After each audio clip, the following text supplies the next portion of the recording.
बिस्मिल्लाहिर्रहमानिर्रहीम। Today we will start 4.3 method का chapter हमने स्टार्ट किया हुआ है। 4.3 मैंने आपको स्टार्ट करवा दी थी, उसका फर्स्ट पार्ट मैंने करवाया था। अब ये सेकंड पार्ट है। देखें ये किस तरह से होता है कि हमारे पास टी जो है वो गिवन है। टी क्या चीज़ है? लीनियर ट्रांसफॉर्मेशन है, ठीक है। टी जो है वो लीनियर ट्रांसफॉर्मेशन है। कहाँ से कहाँ तक? R3 से लेके R3 तक, यानी स्टैंडर्ड बेसिस जो है R3 से R3 तक है। Defined by T is given as T x1 x2 x3 और ये बराबर है x1 plus x2 comma minus x1 minus x2 और x3।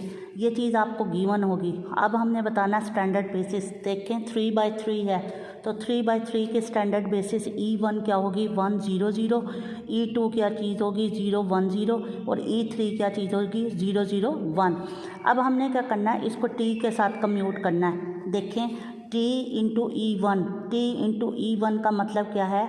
यहाँ से हमने इसको इसके साथ कंपेयर करना होता है। यहाँ देखेंगे x1 प्लस x2 है तो हमारे पास क्या है? 1 है, तो यहाँ पे हमारे पास क्या आ जाएगा? 1 आ जाएगा, ठीक है। दूसरा देखें यहाँ पे भी हमारे पास क्या है? ये आ जाएगा -1, तो ये -1 आ जाएगा।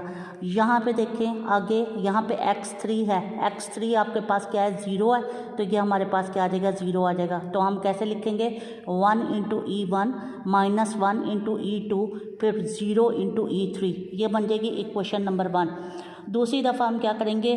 TE2 क्या चीज़? T into standard basis of E2, वो आपके पास क्या है? 0 1 0 है, ठीक है। अब इसको फिर हमने इसके साथ कम्यूट कराना है। देखें x1 है, x1 क्योंकि 0 है तो ये आपके पास 0 आ जाएगा, ठीक है। यहाँ से देखें ये हमारे पास क्या है? यहाँ पे आपके पास क्या है? 1 है, तो ये हमारे पास 1 आ जाएगा। तो 1 0 का आंसर क्या आएगा?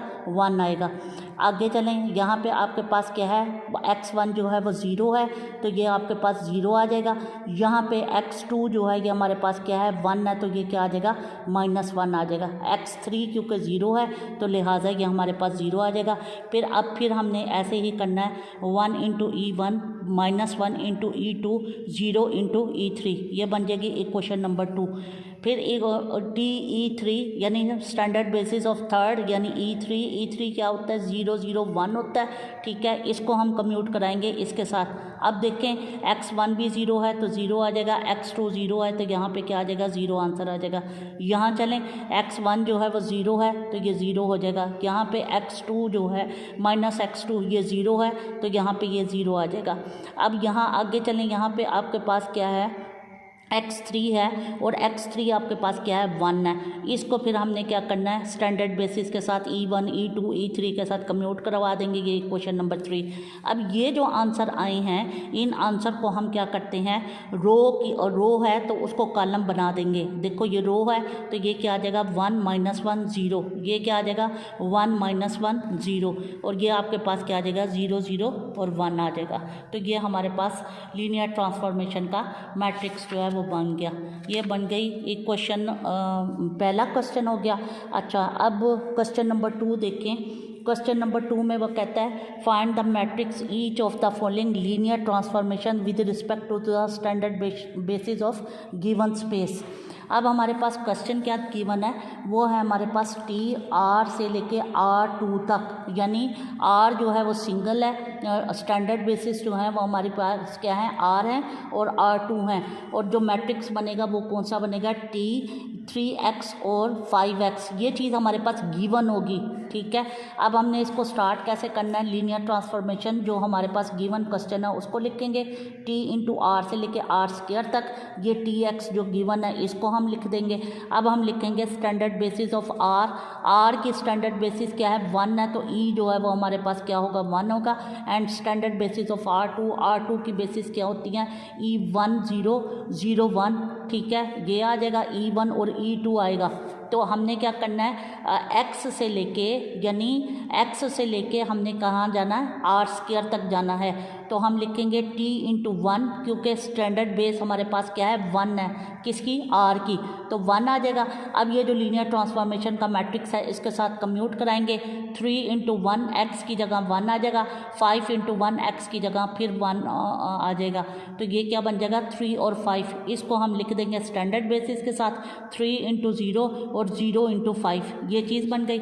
नेक्स्ट में हमने क्या करना है, दूसरी स्टैंडर्ड बेसिस हमारे पास क्या है 0 1, तो पहली जो है वो हमारे पास क्या है 1 0 है, दूसरी क्या है वो 0 1 है। इसको हम इस शेप में करके लिख लेंगे। अब जो मैट्रिक्स बनेगा देखें वो कौन सा आंसर है 1 और 3, यानी ये जो आंसर आया है 3 और 5 का, तो ये 3 और 5 जो है ये लीनियर ट्रांसफॉर्मेशन का मैट्रिक्स बन जाएगा, ये इसका आंसर बन जाएगा। ये हो गया आपके पास क्वेश्चन नंबर 2। ये सारे इसी तरह से आपने करने हैं, इसमें सेम इसी तरह से है। क्वेश्चन नंबर 3 देखें।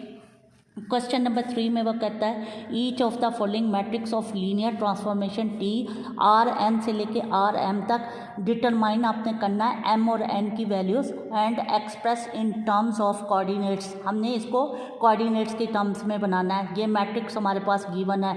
लीनियर ट्रांसफॉर्मेशन कहाँ से कहाँ तक है, टी आर एन से लेके आर एम तक, तो ये हमारे पास ए ये बन जाएगा। अब हमने क्या करना है, इसको इसके साथ कम्यूट करवा देंगे, तो ये हमारे पास जो है वो क्या बन जाएगा x1 x2 x3 x4 x5।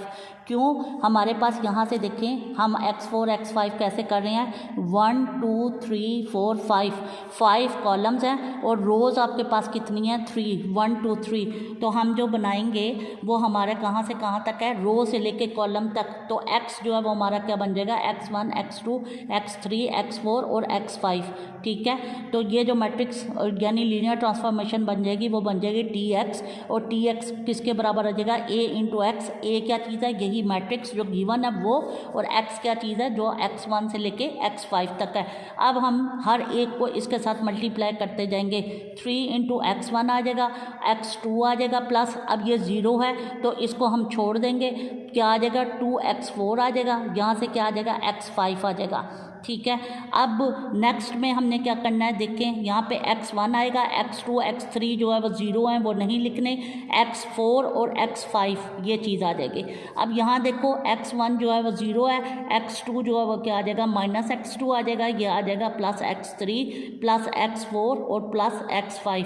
ये हमारा लीनियर ट्रांसफॉर्मेशन का मैट्रिक्स जो है वो हमारा ये बन जाएगा। इस तरह से हमने ये क्वेश्चंस जो हैं ये करने हैं। इसी तरह से इसका सेकंड पार्ट है। अब इसमें देखें यहाँ पे आपके पास क्या है, 2 कॉलम्स हैं, n जो है वो 2 है और रोज़ कितनी है 3 है, तो m जो है वो 3 है।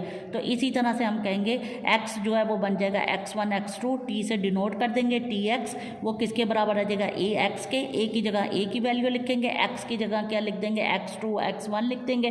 ठीक है, उसके साथ इसको कम्यूट कराएंगे तो ये हमारे पास ये आंसर आ जाएगा। तो इस तरह से हम ये करते जाएंगे। ये हो गया क्वेश्चन नंबर 3। क्वेश्चन नंबर 4 का मैं आपको स्टार्ट करवा देती हूँ। इसको सिर्फ आपने थोड़ा सा समझना है कि किस तरह से। अब यहाँ देखें क्वेश्चन नंबर 4 में वो कहता है matrix of linear transformation T R3 से लेके R3 तक इस A जो है वो ये हमारे पास ये गिवन मैट्रिक्स है। वो कहता है फाइंड टी जो है लीनियर ट्रांसफॉर्मेशन, वो हमने in terms of coordinates its matrix with respect to its basis. अब बेसिस देखें, बाकी क्वेश्चंस में बेसिस जो है वो क्या है स्टैंडर्ड बेसिस है, लेकिन इस क्वेश्चन में बेसिस जो है वो चेंज है। v1 इसके बराबर है, v2 इसके बराबर है, v3 इसके बराबर है। सबसे पहले हम वही काम करेंगे कि हमारे पास कितनी है, देखो 3 है, तो x जो है वो क्या बन जाएगा x1 x2 x3 बन जाएगा। a x बनाएंगे, a की जगह a लिखेंगे, x की जगह क्या बन जाएगा x1 x2 x3। यहाँ से हमारी ये लीनियर ट्रांसफॉर्मेशन बनेगी, इसको इसके साथ मल्टीप्लाई करती जाओगी तो ये बनता जाएगा। अब ये लीनियर ट्रांसफॉर्मेशन हमारे पास ये बन गई t x1 x2 x3, और यहाँ से हमने क्या करना है, ये पहला लिख लेंगे x2 प्लस x3, ये बन जाएगा x1 माइनस x3, और ये बन जाएगा माइनस x1 माइनस x2। ये हमारे पास लीनियर ट्रांसफॉर्मेशन बन गई। अब हमने इसको तब्दील करना है tv1। अब t लीनियर ट्रांसफॉर्मेशन, v1 कौन सा, ये जो v1 आपके पास गिवन है वो। अब इसको करना कैसे है कि a जो है ये हमारे पास कांस्टेंट्स, अल्फ़ा बीटा गैमा जो है ये हमारे कांस्टेंट्स हैं, इनकी वैल्यूज़ हमने निकालनी है। तो यहाँ से हम क्या करेंगे, a v1 plus V2 plus gamma क्या कहते हैं V3, ठीक है, ये चीज़ आ गई। अब यहाँ से हमने क्या करना है, ए यानी अल्फ़ा बीटा गैमा लिख लें और ये क्या बन जाएगा V1 V2 V3 बन जाएगा। अल्फ़ा ऐसे ही लिखेंगे V1 की जगह ये जो V1 गिवन है उसकी वैल्यू लिखेंगे, बीटा लिखेंगे जो V2 गिवन है उसको लिखेंगे, गैमा लिखेंगे, उसके बाद हम V3 लिख देंगे। अब इसको हमने क्या करना है, फर्स्ट को फर्स्ट में ऐड करना है। देखो अल्फ़ा यहाँ से 0 हो जाएगा, अल्फ़ा यहाँ से क्या आ जाएगा बीटा आ जाएगा, यहाँ से क्या आ जाएगा गैमा आ जाएगा। तो ये क्या बन जाएगा बीटा प्लस गैमा, क्योंकि अल्फ़ा जो है वो 0 है। पहले को कर लिया, अब दूसरे को करेंगे। यहाँ से देखो यहाँ पे हमारे पास क्या है, दूसरे में आपके पास 1 है तो हमारे पास क्या आ जाएगा, अल्फ़ा जो है वो 1 आ जाएगा, अल्फ़ा प्लस बीटा और गैमा जो है वो हमारे पास क्या है 0 है, तो क्या आ जाएगा आपके पास बीटा प्लस गैमा ही आ जाएगा। फिर दूसरी दफ़ा आपने क्या करना है कि इसको ये अल्फ़ा प्लस बीटा आ गया। अब दूसरी दफ़ा आपने क्या करना है कि यहाँ से हम क्या करेंगे, इसमें जब पुट करोगी तो ये हमारे पास क्या आ जाएगा, this is equal to 2 alpha plus beta minus 2 gamma, यानी इसके साथ फर्स्ट अब हम थर्ड को कर रहे हैं ना, तो थर्ड में आपके पास क्या आ जाएगा, ये अल्फ़ा, ठीक है, यहाँ से ये बीटा, यहाँ से ये आपके पास गैमा, तो ये हमारे पास क्या बच जाएगा, alpha plus beta plus gamma, ठीक है। इस तरह से हमने फर्स्ट को फर्स्ट के साथ, सेकंड को सेकंड के साथ, थर्ड को थर्ड के साथ ये कम्यूट करके इस तरह से ये हमारे पास ये बन जाएगी। अब ये जो 3 2 -1 है ये कैसे है, यहाँ देखो, यहाँ पे x2 की जगह हमने क्या करना है, x2 जो है वो हमारे पास 1 आ जाएगा, x3 जो है वो हमारे पास क्या है 2 आ जाएगा, ठीक है। तो ये हमारा 1 + 2 जो है वो क्या बनेगा 3 बनेगा। यहाँ देखो, यहाँ पे आपके पास क्या है कि यहाँ पे देखो कि x1 0 है, ये 0 आ जाएगा, ठीक है। x3 जो है वो तुम्हारे पास किसके बराबर है, 2 के बराबर है, तो 0 - 2 जो है वो क्या आ जाएगा -2 आ जाएगा। यहाँ पे अगला देखें, यहाँ पे देखें x1 जो है वो हमारे पास क्या है 0 है, तो ये 0 आ जाएगा। अच्छा जी, अब x2 जो है ये 1 है, ठीक है, और यहाँ पे x3 नहीं है तो ये क्या हो जाएगा 0, तो यहाँ से आंसर जो है वो क्या आ जाएगा -1। इस तरह से ये क्वेश्चन बन जाएगी। अब फिर हमने क्या करना है, ये पहली वाली जो है बीटा प्लस गैमा किसके बराबर आ जाएगा 3 के बराबर आ जाएगा, अल्फ़ा प्लस बीटा जो है वो किसके बराबर आ जाएगा -2 के बराबर आ जाएगा। यहाँ से 2 अल्फ़ा प्लस बीटा -2 गैमा जो है वो किसके बराबर आ जाएगा -1 के। ये 3 इक्वेशंस बन गई। अब इन 3 इक्वेशंस में से हमने क्या करना है, अल्फ़ा बीटा गैमा की वैल्यूज़ निकालेंगे। कैसे, मल्टीप्लाई कर दें इक्वेशन नंबर 1 को 2 के साथ, 2 के साथ मल्टीप्लाई करोगी तो क्या आ जाएगा 2 beta plus 2 gamma is equal to 2 3 ज़ा 6 आ जाएगा, ठीक है। और थर्ड में हमने क्या करना है, ऐड करना है। ऐड कौन सी है, 2 अल्फ़ा प्लस बीटा -2 गैमा। अब इनको हमने क्या कर देना है, ऐड कर देना है। देखें यहाँ से ये जो है ये कैंसिल हो जाएगा, यहाँ से क्या बन जाएगा 2 alpha plus 3 beta is equal to 5। यहाँ से आपने क्या करना है, मल्टीप्लाइंग इक्वेशन नंबर 2/2, इसको 2 से मल्टीप्लाई करते हैं तो ये क्या बन जाएगा 2 अल्फ़ा 2 बीटा, और ये किसके बराबर आ जाएगा -4 के। 2 से मल्टीप्लाई कर रही हो ना तो ये कितना आ जाएगा -4। अब क्या करना है, सब्ट्रैक्ट करना है। सब्ट्रैक्ट करने से ये हमारे पास कैंसिल हो जाएगा। अब यहाँ पे देखो ये +3 बीटा -2 बीटा, तो ये कितना हो जाएगा बीटा के बराबर, और 5 - 4 माइनस प्लस हो जाएगा, 5 + 4 जो है वो 9, तो बीटा की वैल्यू जो है वो हमारी क्या आ जाएगी 9 आ जाएगी। अब यही वैल्यूज़ हम इसमें पुट करते जाएंगे तो यहाँ से इक्वेशन नंबर 2 से हमारे पास गैमा की वैल्यू आ जाएगी, इसमें पुट करेंगे तो हमारे पास क्या आ जाएगी अल्फ़ा की वैल्यू आ जाएगी।